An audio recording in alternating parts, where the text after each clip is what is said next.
Hello insiders, this week I wanted to get all of the insider audience's opinions on a few hot topics that we're currently debating within the YouTube Studio Beta team. So for those of you who haven't used the YouTube Studio Beta, just as a reminder, you can go into Creator Studio, the bottom left hand corner, there'll be a blue button that says YouTube Studio Beta, go there. And all of these debates that we're having as a team are about how we can make that product better. So I'm just going to go over some of the pros and cons or the different kind of points of view.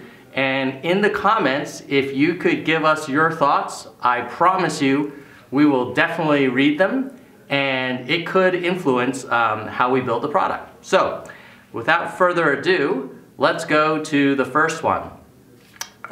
Subscribers.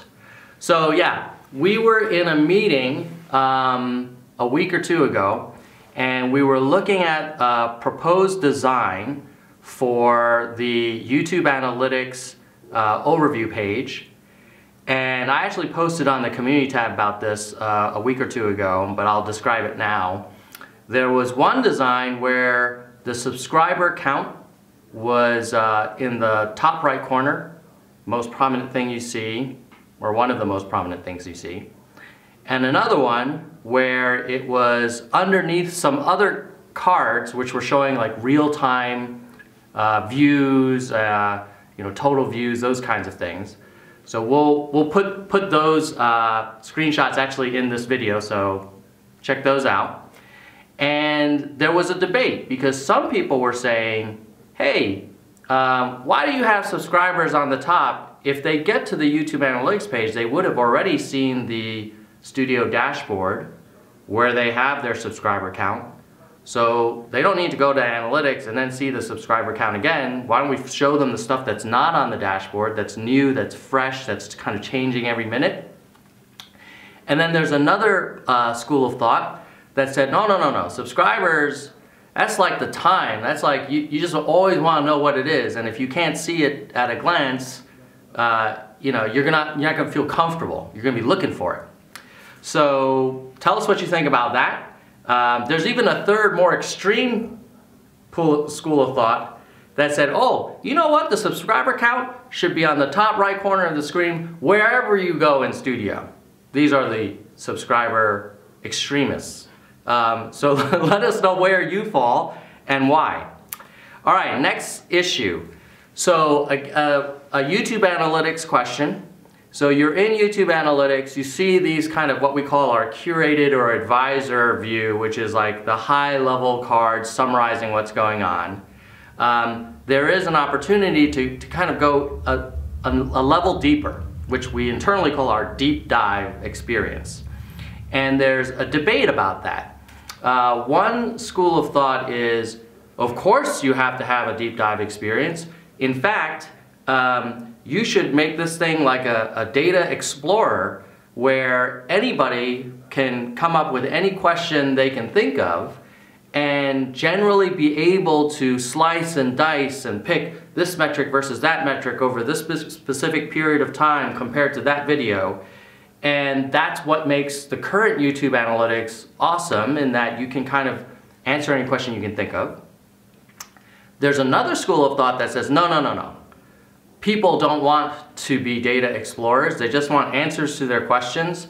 Let's just try and answer as many of them in as direct a way as possible, even if that means there's some population of questions that won't be answerable without this data explorer. Of course, if we had unlimited resources, we'd have both, right? We'd have this amazing curated experience and this super flexible, deep dive, detailed experience.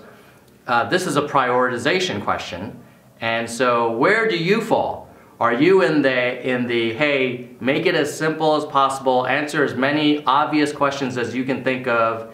If you do a great job with that, I can wait later for deep dive, or maybe you never get it. Or are you in the no, this is a power tool. I want to be able to figure out anything I want. You just give me the data. Don't delay that, even if it comes at the expense of a better curated experience sooner. All right, next issue. A YouTube analytics question. Watch time versus views. So whenever you're in YouTube analytics, we're going to show you top videos ranked by this, or best traffic sources ranked by that. And the this and that could be watch time, or it could be views, could be anything else really. There are two schools of thought on this one.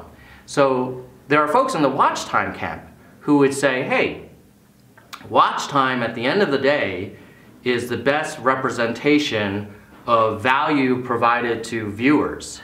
And if you just go with views, you may sort a list of videos by views and have the #1 video generating tons and tons of views, but maybe very, very short visits, very short duration, only watching the first few seconds. That's not a lot of value for the viewer. Why would we emphasize that, right? That's one camp, so that's the pro watch time camp. The other camp is the views camp. Their argument would be, even if watch time is a great representation of value to viewers, #1, nobody understands it. It's not something that people kind of intuitively grok. And #2, everybody understands views, and generally, a video that gets a lot of views will generally have a lot of watch time because, search and discovery is not going to promote videos that have, really unhappy viewing experiences. So where do you stand on the watch time or views? And let me just add one other point. If Todd from Search and Discovery were here, he would probably vote for watch time. Or he might say watch time per 1,000 impressions, which is his favorite kind of angle.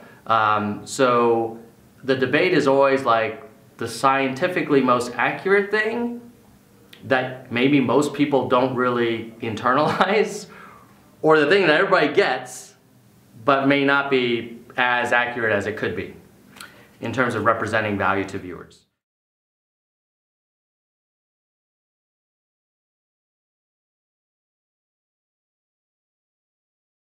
So that's a summary of a lot of the hot topics within Studio. I thought it would be interesting to get kind of an outside perspective. As you can tell, we're super passionate about making Studio as amazing as we can. And the reason why we have these debates is because at the end of the day, our job is to provide creators like you with a tool that you're going to love, that's going to help you be more successful. And in order to do that, we have to kind of make these tough trade-offs. So really looking forward to hearing what all your thoughts are. Please leave comments below. So have a great week, and we'll see you next time, and keep it real. All right, I think that's good, dude.